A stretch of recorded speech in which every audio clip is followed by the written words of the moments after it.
आज हम इस वीडियो में एक बहुत ही इंटरेस्टिंग वीडियो डिस्कस करेंगे ताकि समझ सकें कि एक आदमी के मन में क्या चलता है उसके जन्म से लेकर उसकी मृत्यु तक। जिस पल वो इस दुनिया में आया उसकी जर्नी शुरू हो गई। एक ऐसी यात्रा जो डिजायर्स से बनी है, नीड से चलाई जाती है और कभी न खत्म होने वाले परस्यूट्स से भरी है। वो एक योनि से पैदा हुआ था, जीवन का वो पवित्र द्वार जो गेटवे है फिजिकल और डिवाइन को जोड़ने वाला।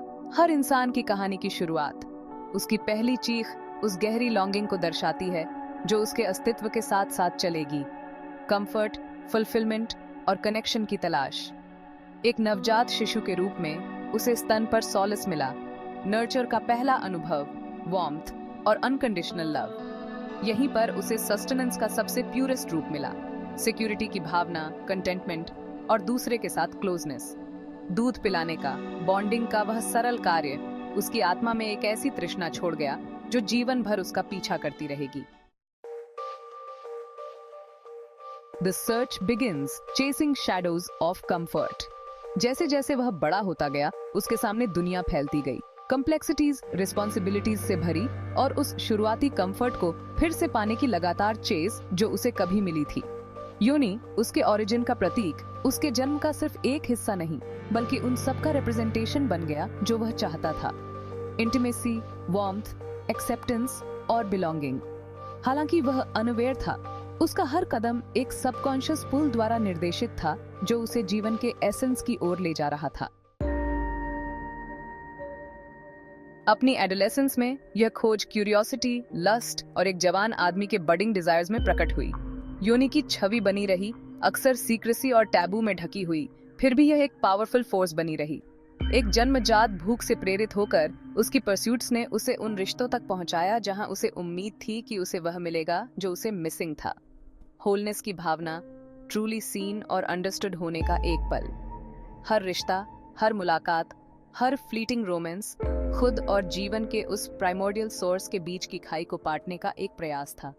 फिर भी हर कनेक्शन उसकी उंगलियों से रेत की तरह फिसलती हुई महसूस होती थी। कभी भी उस शून्य को पूरी तरह से नहीं भरती थी, कभी भी उस पहले स्पर्श, उस पहले बंधन की नकल नहीं कर पाती थी। वह एक वॉन्डरर बन गया, एंडलेसली सीकिंग करता, सदा यर्निंग करता।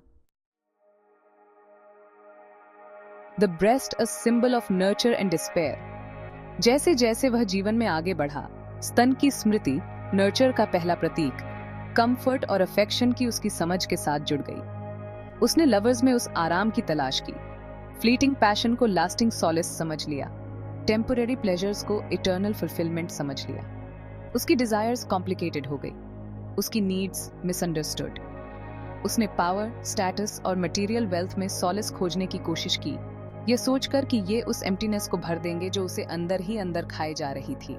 उसने करियर्स, एक्कोलेड्स और दुनिया के सभी सुखों का पीछा किया, इस उम्मीद में कि वे उसे वह सिक्योरिटी प्रदान करेंगे जो एक समय स्तन ने दी थी। लेकिन हर सक्सेस खोखली लगी, हर जीत ने उसे पहले से ज्यादा खाली कर दिया। उसकी लाइफ में विमेन एक सैंक्चुरी और एक बैटलफील्ड दोनों बन गई, ऐसी जगहें जहां उसने अपनी लॉन्गिंग की साइलेंट वॉर्स लड़ी। वह केवल फिजिकल फॉर्म की तलाश नहीं कर रहा था, वह उन इमोशंस की तलाश कर रहा था जो इससे जुड़ी होती है। केयर, अनडिवाइडेड अटेंशन, किसी की दुनिया का सेंटर होने की भावना। फिर भी हर एम्ब्रेस उस एम्ब्रेस का सिर्फ एक साया था जिसे वह वास्तव में चाहता था। हर किस उसकी उस चाहत की एक फुसफुसाहट मात्र। The unending cycle, a desire misunderstood. उसकी जर्नी यूनिक नहीं थी बल्कि एक ब्रॉडर ह्यूमन कंडीशन का प्रतीक थी। जो कभी था उसकी इटर्नल सर्च।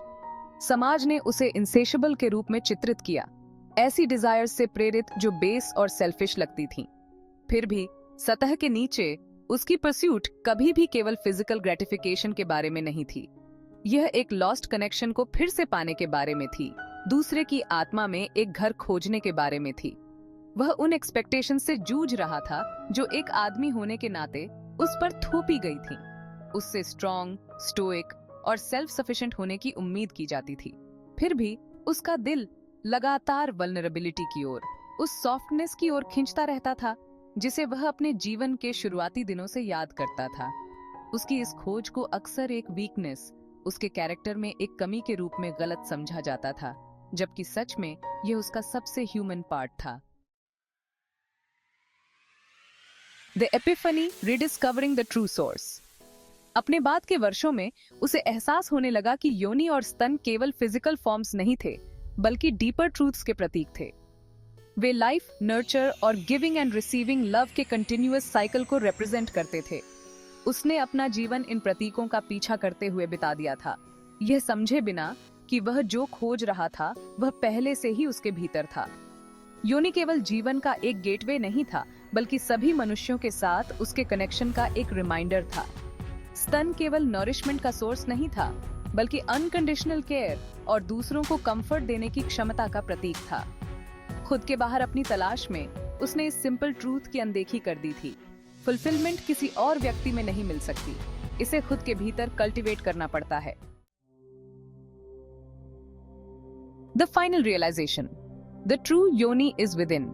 जैसे ही वह चुपचाप बैठा, रिलेंटलेस सर्चिंग के वर्षों को याद करते हुए, वह समझ गया कि योनि और स्तन केवल डिजायर के बारे में नहीं थे, बल्कि रिकनेक्शन के बारे में थे, खुद के साथ, दूसरों के साथ और जीवन के एसेंस के साथ।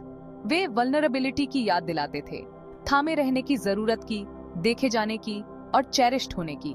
सच्ची योनि उसकी आत्मा के भीतर थी, एक ऐसी जगह जहां डिजायर्स को पर्पस में बदला जा सकता है, जहां लॉन्गिंग से अंडरस्टैंडिंग को जन्म मिल सके।